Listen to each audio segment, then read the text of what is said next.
Values Education 8, Term 1, Learning Competency 2A na ilalarawan ng positibong pananaw gabay ang pamilya.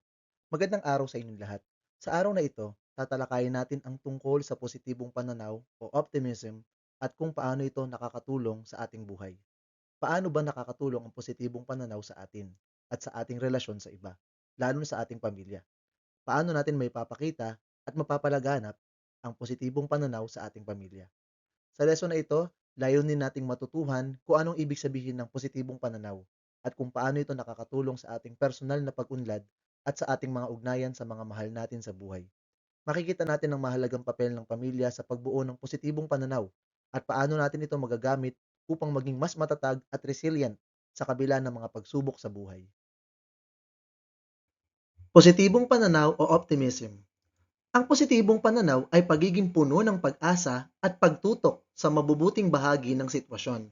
Ayon sa Cambridge Dictionary, ang taong may positibong pananaw ay may pusong puno ng pag-asa at laging hinahanap ang mabuting bahagi ng kahit anong sitwasyon. Kahit may problema, pinipili pa rin niyang umasa na may magandang mangyayari. Halimbawa, natalo sa quiz bee si Yuta, pero sabi niya, okay lang, at least natuto ako ng bago at mas paghahandaan ko next time. Ang positibong pananaw ay ang ugaling naniniwala na magkakaroon ng mabubuting bagay at matutupad ang mga hangarin ng tao. Ayon sa APA Dictionary, ang positibong pananaw ay tinatawag ding hopefulness, paniniwalang darating ang mabubuting bagay at maaabot din natin ang ating mga pangarap. Hindi ito basta ilusyon, ito'y pananampalataya na may katuparan ang pagsusumikap natin. Halimbawa, gustong maging abogado ni Yuji balang araw. Kahit hirap sila sa buhay, sinasabi niya, alam kong makakamit ko to. Gagawa ako ng paraan. Bago tayo magpatuloy, talakayin muna natin ang pagkakaiba ng optimism at toxic positivity. Optimism accepts negative feelings, while toxic positivity avoids them. Ang positibong pananaw ay tanggap ang mga masasakit o mahihirap na damdamin. Normal lang na malungkot, mainis o mag-alala. Pero ang toxic positivity, pilit nitong pinapatahimik ang mga damdaming ito at sinasabing dapat laging masaya. Halimbawa, kung nalulungkot ang kaibigan mo dahil sa exams, optimist ka kung sasabihin mong, alam ko mahirap, pero kaya mo yan. Pero kung ang sinabi mo ay, dapat maging masaya ka lang, huwag magdrama. Toxic positivity yan. Optimism is realistic. Toxic positivity is forced. Ang optimism ay umaasa sa magagandang posibilidad, pero hindi bulag sa katotohanan. Samantalang ang toxic positivity, parang pilit ang kasiyahan kahit maliwanag na may problema. Halimbawa, kung may problemang hindi mo kayang solusyonan agad, optimist ka kung sasabihin mong, oo, may problema tayo, pero magsusumikap tayo at may mga solusyon tayo. Pero kung sinasabi mong, okay lang yan, okay na yan, malalampasin natin to. Feeling mo, pilit na positibo, kahit wala namang solusyon agad. Optimism promotes growth, while toxic positivity pressures people. Ang positibong pananaw ay nagbibigay ng pag-asa at lakas para magpatuloy at matuto. Pero ang toxic positivity, pinipilit ang tao na ngumiti kahit hindi pa sila okay. Halimbawa, pagkatapos ng breakup, optimist ka kung sasabihin mong, ang sakit, pero marami akong natutuhan sa relasyon na to at magiging okay din ako. Kung toxic positivity naman, sasabihin mong, huwag na maging malungkot, siguradong may iba pang darating na mas maganda. Parang pilit na kasiyahan, di ba? Optimism allows honesty, toxic positivity hides pain. Sa optimism, pwede mong ipakita ang totoo mong nararamdaman habang nananatiling may pag-asa. Sa toxic positivity naman, parang bawal maging malungkot o mahina. Halimbawa, kung si Paula ay umiiyak dahil sa personal na problema, optimist ka kung sasabihin mong, naiintindihan ko, okay lang magpahinga. Alam kong makakahanap ka ng solusyon. Pero kung sinabi mong, huwag kang umiyak, hindi bagay sa'yo, ganyan lang ang buhay, tapos na yan. Masyadong pilit at hindi nakakatulong. At optimism helps relationships, while toxic positivity can harm them. Ang positibong pananaw ay tumutulong para mas mapalapit ang loob ng magkaibigan o mag-anak dahil bukas kayo sa damdamin. Ang toxic positivity ay pwedeng makasakit kasi parang hindi mo pinapakinggan ang tunay nilang nararamdaman. Halimbawa, kung umiiyak ang kaklase mo at sinabihan mo na, gusto mo bang pag-usapan? optimist ka. Pero kung ang sinabi mo, tigilan mo na yan, OA ka, toxic positivity na yan. Bakit nga ba mahalaga ang positibong pananaw sa buhay? Una, tumutulong itong makabangon mula sa kabiguan. Ang optimism ay hindi nangangahulugang walang problema, pero ang optimist ay may mindset na kaya niya itong lagpasan. Sabi ni Seligman, mas mabilis bumangon ang optimist kapag may failure. Halimbawa, bumagsak si Megumi sa math exam. Sa halip na sumuko, sinabi niya sa sarili, magpa-practice ako araw-araw para makabawi. Ikalawa, pinapalakas nito ang kalusugan ng isip at katawan. May ugnayan ang optimism sa mas mababang stress levels, mas maayos na pagtulog, at mas kaunting sintomas ng depression, ayon sa pag-aaral na tinukoy ni Seligman. Halimbawa, may family problem si Toji, pero inisip niya, malalampasan din namin ito. Nakakatulog pa rin siya ng maayos at nagagawa ang schoolwork niya. At ikatlo, nagbibigay ito ng mas malinaw na direksyon sa buhay. Kapag optimist ka, naniniwala kang may magandang kahihinatnan ang pagsusumikap mo. Dahil dito, mas may gana kang magplano at kumilos para sa kinabukasan mo. Halimbawa, nangangarap na maging teacher o architect si Maki. Kahit kapos sa resources, sinasabi niya sa sarili, makakahanap ako ng scholarship, kaya nag-aaral siyang mabuti. Ngayon pag-usapan naman natin, ano ang papel ng pamilya sa paglinang ng positibong pananaw. Ang optimism ng magulang ay nakakaapekto sa pananaw ng anak. Ayon sa pananaliksik, ang optimismo ng magulang ay may direktang epekto sa mental well-being ng anak. Kapag laging positibo ang pananaw ng magulang kahit sa gitna ng problema, nagkakaroon ng emotional safety ang anak. Sa ganitong environment, natututo ang kabataan na hindi matakot sa pagsubok at tumingin sa kinabukasan ng may pag-asa. Natututo silang magpakatatag dahil nakita nila ito mismo sa kilos at pananalita ng kanilang mga magulang. Halimbawa, madalas marinig ni Rika sa kanyang ina ang linyang laging may paraan. Kapag may assignment siyang mahirap, inaalala niya ito. Kaya kahit nahihirapan siya sa modules, hindi siya sumusuko. Iniisip niya na kakayanin niya. Ikalawa, ang positibong komunikasyon sa pamilya ay nagpapalakas ng loob ng kabataan. Ayon sa artikulo ni Anita Clear, ang bukas at positibong komunikasyon ay hindi lang tungkol sa masayang usapan. Ito ay tungkol sa pagbibigay ng suporta at tamang mindset sa anak. Kapag may problema ang bata, mahalaga na maramdaman niya na hindi siya huhusgahan, kundi mauunawaan. Ang ganitong uri ng komunikasyon ay nagpaparamdam sa kabataan na sila ay may kakampi, kaya mas nagiging matapang sila sa pagharap sa hamon. Unti-unti, nagkakaroon sila ng kumpiyansa sa sarili at positibong pananaw. Halimbawa, hindi natanggap sa varsity team si Awi. Sa halip na pagalitan o kutsain siya, sinabi ng kanyang kuya, subukan mo ulit next year, tutulungan kitang mag-practice.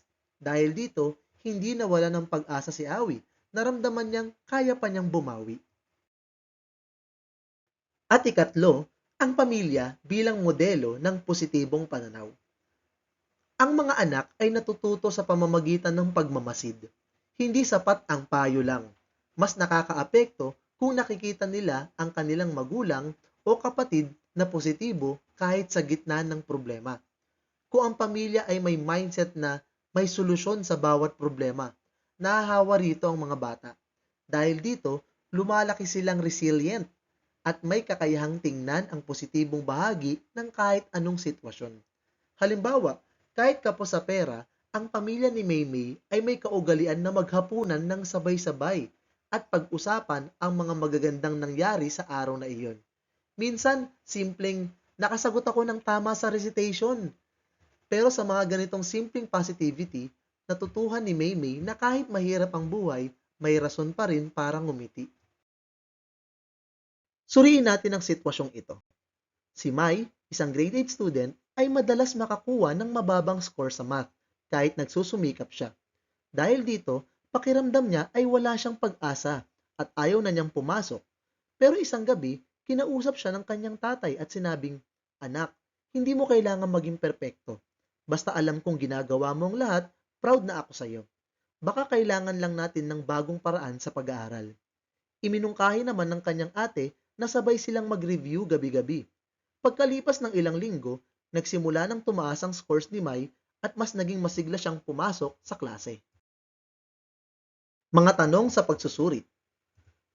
Anong uri ng pananaw ang ipinakita ng pamilya ni Mai? Napansin mo ba kung gaano kahalaga ang papel ng tatay at ate ni Mai? Sa halip na pagalitan o panghinaan ng loob, pinili nilang bigyan siya ng suporta at pag-asa. Ipinakita nila ang positibong pananaw, hindi sa pamamagitan ng pagbubunyi sa problema, kundi sa paghahanap ng solusyon. Pangalawa, paano nakakaapekto ang ginawa ng pamilya sa pananaw ni Mai? Kung iniwan siyang mag-isa, baka tuluyan ng bumagsak ang loob ni Mai. Pero dahil sa suporta ng pamilya, nagkaroon siya ng bagong pananaw na may pag-asa pa at may mga taong handang tumulong sa kanya. Ikatlo, anong aral ang makukuha mo sa sitwasyong ito? Ang positibong pananaw ay hindi laging natural. Madalas, natututuhan natin ito sa ating pamilya. Kapag may taong naniniwala sa atin, natututo rin tayong maniwala sa sarili natin. Naipapakita sa sitwasyong ito kung paano nagiging gabay ang pamilya sa paghubog ng positibong pananaw ng isang kabataan. Dahil dito, napapaunlad niya ang sarili at ang kanyang relasyon sa iba, gaya ng guro at kaklase. Ngayong alam na natin kung gaano kahalaga ang positibong pananaw at ang papel ng pamilya sa paghubog nito, gusto kong pag-isipan nyo ang tanong na ito. Sa anong paraan ka natutulungan ng iyong pamilya na magkaroon ng positibong pananaw sa buhay? Hindi kailangang perpekto ang pamilya para makatulong sa iyo. Minsan, nasa maliliit na bagay lang yan, tulad ng pagkumusta, pagtawa nyo ng sabay-sabay, o yung simpleng pagyakap kapag malungkot ka. Mahalaga ring maunawaan kung paano mo na-appreciate ang suporta nila at kung paano ka rin makakatulong para mapanatili ang positibong pananaw sa inyong bahay. Kaya, bago tayo magpatuloy, tanungin mo ang sarili mo, paano ka natutulungan ng iyong pamilya at paano mo rin natutulungan sila pabalik. Para sa paglalapat, narito ang optimismo sa araw-araw. Mag-isip ng tatlong sitwasyon sa iyong buhay kung saan naging positibo ang pananaw mo. Simulan mo sa mga totoong karanasan. Halimbawa, nang bumagsak ka sa quiz pero pinili mong bumawi. O nung natakot kang sumali sa contest pero sinubukan mo pa rin. Isipin mo yung mga moment na hindi laging hadlang ang problema para manatili kang positibo. Ikalawa, isulat kung paano ka tinulungan ng pamilya mo sa bawat sitwasyon. Hindi kailangan ng grand gesture. Minsan sapat na yung may nakausap ka, may nagpakita ng tiwala sa'yo, o may nagturo sa'yo ng tamang mindset. Alalahanin kung paano kanila inalalayan. Ikatlo, gamitin ang format na sitwasyon, suporta ng pamilya, positibong pananaw. Para mas malinaw, gumamit tayo ng simpleng format. Halimbawa, nabigo ako sa audition. Pinayuhan ako ni Papa na huwag sumuko. Naisip ko na may iba pang oportunidad na darating. Ganun lang kasimple. At ikaapat, sagutin sa papel o sa inyong values notebook. Isusulat ninyo ito para mas mapagnilayan. Maaari niyong balikan ito kapag may mabigat kayong pinagdaraanan para maalala niyong kaya ninyong manatiling positibo. Para masukat ang inyong pangunawa, sagutan natin ang 5 pahayag. Basahin mabuti at alalahanin ang mga tinalakay tungkol sa optimismo, toxic positivity, at ang papel ng pamilya. Isulat ang T kung ang pangungusap ay wasto o M kung hindi. Number 1. Ang optimism ay nangangahulugang hindi dapat pansinin ang problema at mag-isip lang ng maganda. Ito ay mali. Ang optimismo ay pagkakaroon ng pag-asa habang tinatanggap pa rin ang katotohanan ng problema. Number 2. Ang pagkakaroon ng positibong pananaw ay nakakatulong upang mapanatili ang magandang relasyon sa iba. Ito ay tama. Ang optimismo ay nagpapalakas ng empathy at mabuting pakikitungo sa kapwa. Number 3. Maaaring matutuwa ng optimismo mula sa mga miyembro ng pamilya. Ito ay tama. Ayon sa pag-aaral, ang optimismo ng magulang ay may epekto sa pananaw ng anak. Number 4. Hindi na kailangan ng suporta ng pamilya kung optimistiko ka. Sagot ay mali. Ang pamilya ay may malaking salik sa pagpapaunlad ng positibong pananaw. Number 5, ang pagkakaroon ng positibong pananaw ay makakatulong upang makabangon sa mga pagsubok sa buhay. Ito ay tama. Tumutulong ang optimismo sa resiliency o kakayahang bumangon mula sa hirap. Bago tayo matapos, gusto kong iwan sa inyo ang mensaheng ito. Kahit gaano kahirap ang daan, basta may positibong pananaw ka at buo ang suporta ng pamilya, makakarating ka rin sa pangarap mo. Lagi mong tatandaan, may pag-asa hanggat may paniniwala ka sa sarili at mas makakamit pa ito kung may pagmamahal mula sa iyong pamilya.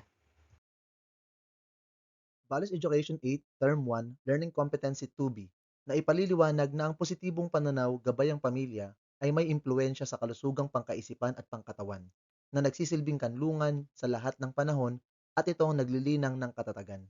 Magandang araw sa inyong lahat. Ngayong araw, ipagpapatuloy natin ang ating paglalakbay sa pag-unawa sa kahalagahan ng positibong pananaw, lalo na kung ito ay sinusuporta ng ating pamilya. Tatalakayin natin kung paano nakakaapekto ang optimismo sa ating kalusugang pangkaisipan at pangkatawan, at kung paano ito nagiging pundasyon ng katatagan sa gitna ng mga pagsubok. Bilang panimula, balikan natin ang kahulugan ng positibong pananaw at paano ito nauugnay sa ating pagharap sa pang-araw-araw na hamon. Mula dito, unti-unti nating mauunawaan ang malalim na epekto nito sa ating kabuuang kalagayan. Ang optimism ay pagiging puno ng pag-asa at pagbibigay diin sa mabubuting bahagi ng sitwasyon. Naalala niyo ba kahapon kung ano ang optimism? Ayon sa Cambridge Dictionary, ito ay the quality of being full of hope and emphasizing the good parts of a situation. Halimbawa, kahit bagsak ka sa exam, iniisip mong may paraan ka pang makabawi. Pamilya ang unang guro ng optimismo. Suporta, halimbawa, at positibong komunikasyon. Kabi-kabilang examples natin kahapon. Yung yakap ni mama tuwing malungkot ka, o ang paghihikayat ni papa na mag-focus ka sa solusyon. Yan ang family support na nagtuturo ng optimism.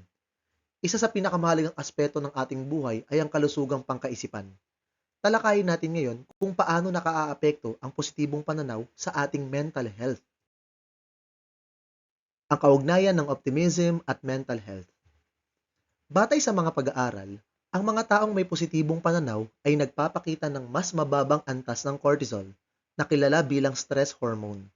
Dahil dito, sila ay mas kalmado at mas hindi madaling magpanik kahit sa gitna ng pressure o matinding pagsubok.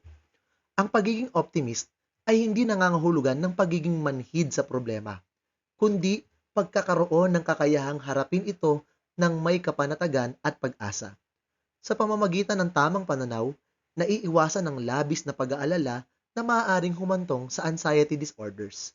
Halimbawa, si Mara, isang grade 8 student, ay laging naglalaan ng oras para sa deep breathing exercises bago ang kanyang mga recital. Dahil dito, nagawa niyang iwasan ang panic attacks at mapanatili ang kanyang pagiging kalmado kahit kinakabahan siya. Mas maayos ang mood at emotional coping.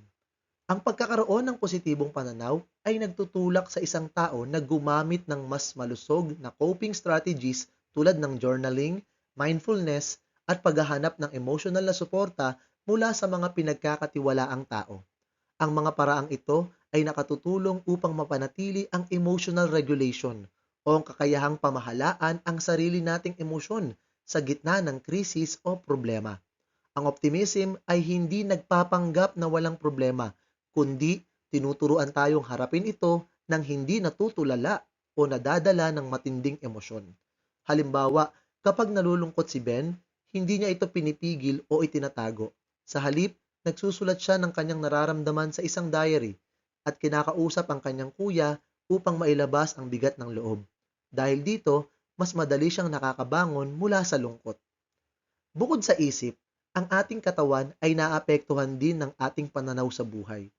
Alamin natin kung paano ang pagiging optimistiko ay nakakatulong sa ating pisikal na kalusugan. Ang optimism at ang ating physical health. Ipinapakita sa mga pag-aaral na ang mga taong may positibong pananaw ay may mas malakas na immune responses kumpara sa mga taong laging negatibo ang pananaw. Dahil dito, sila ay mas mabilis gumaling mula sa karamdaman at mas bihirang dapuan ng malulubhang sakit. Ang stress at negatibong emosyon, kung hindi na maayos na napapamahalaan ay nagiging sanhi ng pagbaba o pagbaba ng immune system. Kaya mahalaga ang pagpapanatili ng isang positibong pananaw upang maprotektahan ang sarili laban sa mga sakit. Isang halimbawa nito ay si Carla, na kahit nagkaroon ng urinary tract infection o UTI, ay mabilis na gumaling dahil sa kanyang positibong pag-iisip at kakayahang pamahalaan ng stress, hindi lumala ang kanyang kondisyon. Ang positibong pananaw ay may mahalagang epekto sa ating cardiovascular at sleep health. Ang mga optimists ay kadalasang may mas mababang blood pressure na nakakatulong upang mabawasan ang panganib ng pagkakaroon ng heart disease. Bukod dito, sila rin ay may mas maayos na sleep patterns na kritikal sa pagpapanatili ng kalusugan ng isip at katawan. Ang kakayahang magpasalamat at tumuon sa magagandang aspeto ng buhay ay nagdudulot ng mas mahimbing at dekalidad na tulog, habang pinapababa ang insomnia na dulot ng stress. Halimbawa si Josh, na dati ay hirap makatulog tuwing gabi, ay nagsimulang mag-practice ng gratitude journaling bago matulog. Nang unti-unti niyang natutuhan na mag-focus sa mga bagay na kanyang pinasasalamatan, napansin niyang bumuti ang kanyang tulog at unti-unting nawala ang kanyang insomnia. Kapag ang ating isip at katawan ay nasa maayos na kalagayan, mas nagiging matatag tayo sa pagharap sa mga hamon. Ito ang tinatawag nating resilience o katatagan. Alamin natin kung ano ito at bakit ito mahalaga. Ang katatagan o resilience ay isang mahalagang kasanayan na nagbibigay daan sa atin upang makabangon mula sa mga mabibigat na pagsubok sa buhay. Hindi lamang ito ang kakayahang magpatuloy, kundi ang kakayahang manatiling may pag-asa at positibong pananaw habang humaharap sa mga hamon. Ang katatagan o resilience ay isang mahalagang aspeto ng ating kakayahang harapin ang mga hamon sa buhay. Ito ang nagbibigay sa atin ng lakas upang hindi lamang magtiis, kundi muling bumangon mula sa mga pagkabigo at mabibigat na karanasan. Sa tulong ng positibong pananaw na hinuhubog ng isang maunawaing pamilya, natututo tayong yakapin ang bawat pagsubok bilang bahagi ng pag-unlad. Hindi natin itinatanggi ang hirap, kundi pinipili nating umasa at magpatuloy. Ang ganitong uri ng katatagan ay mahalaga upang mapanatili ang ating kalusugang pangkaisipan at mas maging matibay sa harap ng anumang suliranin. Malinaw na ang positibong pananaw at katatagan ay hindi lamang personal na kakayahan, kundi malaki rin ang papel ng pamilya sa paghubog nito. Kaya naman, sa susunod na bahagi, bibigyan diin natin ang konkretong impluwensya ng pamilya sa pagtataguyod ng positibong kalusugan ng isip at katawan. Ang pamilya ay isang mahalagang haligi ng ating kalusugang pangkaisipan at pangkatawan. Una, sila ang unang nagbibigay ng emosyonal na suporta sa mga panahon ng pagsubok. Isang yakap, isang salita ng pag-asa o simpleng presensya ay malaki ang naitutulong. Pangalawa, sila ang gumagabay sa atin upang ma-develop ang tamang coping mechanisms sa pamamagitan ng pagmomodelo ng mahinahong pagharap sa problema. Panghuli, ang pamilya ang nagsisilbing ligtas na kanlungan, isang lugar kung saan tayo tinatanggap at nauunawaan anuman ang ating pinagdaraanan. Ngayon ay magbibigay tayo ng isang halimbawa ng sitwasyon upang mas mailarawan kung paano nakatutulong ang positibong pananaw at suporta ng pamilya sa pagtataglay ng katatagan. Basahin natin ang kaso ni Ella. Sino sa pamilya niya ang tumulong? Paano nakatulong ang simpleng suporta na ito para bumangon siya at manatiling matatag? Si Ella, isang grade 8 student, ay madalas manghina dahil sa peer pressure at online class fatigue. Isang araw, binigyan siya ng kanyang lola ng isang simpleng card na may sulat na, "Dear Ella, proud ako sa iyo. Kaya mo yan." Pagkatapos, araw-araw niyang tinitingnan ang card tuwing pagod na pagod siya sa schoolwork at nagiging inspirasyon ito para magpatuloy. Para sa pagninilay, sagutan ninyo ito ng tapat. Isipin ninyo ang tunay ninyong karanasan, maliit man o malaki, at pagnilayan kung paano kayo tinulungan. Anong simpleng suporta ng pamilya ang naka-inspire sa'yo kamakailan? Paano ka nito tinulungan na harapin ang problema? At ano ang natutuhan mo tungkol sa pagkakaroon ng katatagan? Tahanan ng katatagan. Gamit ang iyong notebook o smartphone, gumawa ng photo collage gamit ang mga larawan o salita na naglalarawan ng family support. Sa ilalim ng collage, isulat, sa tulong ng aking pamilya, natutulog akong ligtas, nakahaharap sa mga pagsubok, at nananatiling positibo dahil bago tayo magtapos, subukan nating sagutin ang ilang katanungan upang masukat kung gaano natin nauunawaan ang mahalagang konseptong ating tinalakay. Isulat ang T kung ang pangungusap ay wasto o M kung hindi. 1. Ang positibong pananaw ay konektado sa mas mababang posibilidad ng depression. Ang sagot ay tama. Ayon sa mga pag-aaral, ang mga taong may positibong pananaw ay mas bihirang magkaroon ng depression dahil mas mahusay silang humarap sa mga problema. Number 2. Walang epekto ang positibong pananaw sa ating pisikal na kalusugan. Ang sagot ay mali. Mali ito dahil pinapabuti ng positibong pananaw ang immune system, nagpapababa ng blood pressure at nakakatulong sa mas maayos na pagtulog. Number 3.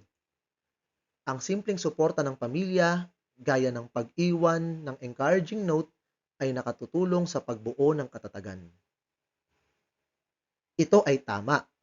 Kahit maliit na bagay mula sa pamilya ay malaki ang epekto sa mental health ng isang tao at nakakatulong ito sa paglinang ng resilience o katatagan. Number 4. Nakapagpapabuti sa kalidad ng pagtulog ang pagkakaroon ng positibong pananaw. Ito ay tama. Mas mababa ang stress ng mga optimists, kaya mas nagiging maayos at tuloy-tuloy ang kanilang pagtulog. At number 5, walang koneksyon ng positibong pananaw sa pamamahala ng stress. Mali ito. Ang pagiging optimist ay nakatutulong para mabawasan ang stress hormones sa katawan, kaya mas maganda ang stress management nila. Bilang pagtatapos, nais kong iwan sa inyo ang isang kaisipan na maaari ninyong baunin sa inyong araw-araw na pamumuhay. Family is the compass that guides us. Optimism is the light that shows the way. Habang tinatahak natin ang daan ng buhay, ang pamilya ang nagsisilbing gabay at ang positibong pananaw ang nagsisilbing ilaw na nagbibigay ng direksyon. Huwag nating kalimutan na sa bawat pagsubok, may pamilya tayong sasalo at may pag-asa tayong masasandalan. Values Education 8, Term 1, Learning Competency 2C, na isasakilos ang mga gawain na nagpapahalaga sa mga positibong pananaw gabay ang pamilya. Magandang araw sa inyong lahat. Ngayon ay ilalapat natin ang ating mga natutuhan sa pamamagitan ng isang malikhaing gawain na nagpapakita ng kahalagahan ng positibong pananaw sa buhay. Pangkatang gawain, positibong pananaw sa araw-araw na buhay. Ang klase ay hahatiin sa pangkat na may tigli-5 kasapi. Bawat pangkat ay pipili ng isang gawain na magpapakita ng pagsasabuhay ng positibong pananaw mula sa mga pagpipilian. Siguraduhing nakatuon sa pagpapahalaga sa positibong pananaw ang inyong gawain at masasagot ang mga gabay na tanong. 30 minuto ang ilalaan upang ang gawain ay pagplanuhan. Gawing gabay ang rubric. Narito ang mga pagpipiliang gawain. Roleplay, maikling tula tungkol sa pagsasabuhay ng optimism. Poster making, poster na may slogan ukol sa kahalagahan ng positibong pananaw. Infomercial, maikling patalastas na nagpapalaganap ng optimism. Vlog, personal na video tungkol sa kahalagahan ng positibong pananaw. News reporting, balita ukol sa tagumpay ng isang pamayanan dahil sa optimismo. At songwriting, orihinal na kanta tungkol sa kahalagahan ng pagiging positibo. Narito ang mga pamantayan sa pagmamarka. Nilalaman, wasto at malinaw ang pagpapaliwanag ng positibong pananaw, may koneksyon sa tema, 5 puntos. Pagkamalikhain, malikhain ang paraan ng pagpapahayag, naiiba at kaakit-akit ang presentasyon, 5 puntos. Organisasyon, maayos ang daloy ng ideya, madaling maunawaan ang pagkakasunod-sunod ng mga bahagi, 5 puntos. At pagsisikap at partisipasyon, kitang-kita ang pagsisikap ng bawat kasapi, Lahat ay aktibong nakibahagi 5 puntos. Narito naman ang mga gabay na tanong na dapat masagot ng bawat pangkat sa kanilang presentasyon. Paano ipinapakita ng aming output ang kahalagahan ng optimismo? At anong mensahe ang nais naming ipaabot sa aming mga kamag-aral? Ngayon ay tatalakayin natin ang pagpapahalaga na nais linangin sa atin ng araling ito. Ito ay ang katatagan. Ang katatagan ay ang kakayahang bumangon muli matapos harapin ang mga pagsubok. Hindi ito simpleng pagtitiis lamang, kundi isang aktibong pagpili na hindi sumuko sa kabila ng kabiguan. Sa pamamagitan ng katatagan, pinipili nating manatili ang positibong pananaw sa gitna ng anumang pagsubok. May malalim na ugnayan ng katatagan at positibong pananaw o optimism. Ang positibong pananaw ang nagbibigay sa atin ng lakas ng loob upang magpatuloy kahit mahirap ang sitwasyon. Kapag naniniwala tayong may pag-asa, nagkakaroon tayo ng tapang upang harapin ang mga hamon. Sa makatuwid, ang isang taong matatag ay hindi basta-basta sumusuko dahil pinalalakas siya ng kanyang positibong pananaw. Bakit nga ba mahalaga ang katatagan o resilience? Una, ito ang susi upang maharap natin ang mga krisis at kabiguan ng may lakas ng loob. Ang katatagan ay hindi lamang para sa malalaking pagsubok, kundi maging sa maliliit na hamon ng buhay. Pinapabuti rin nito ang ating kalusugang pangkaisipan at tinutulungan tayong maging mas matatag at matagumpay sa hinaharap. Kaya napakahalaga na pagyamanin natin ang katatagan habang tayo ay bata pa.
At dyan lamang po nagtatapos ang ating aralin sa araw na ito. Naway may natutuhan kayo. Salamat po sa panonood at pakikinig. Paalam!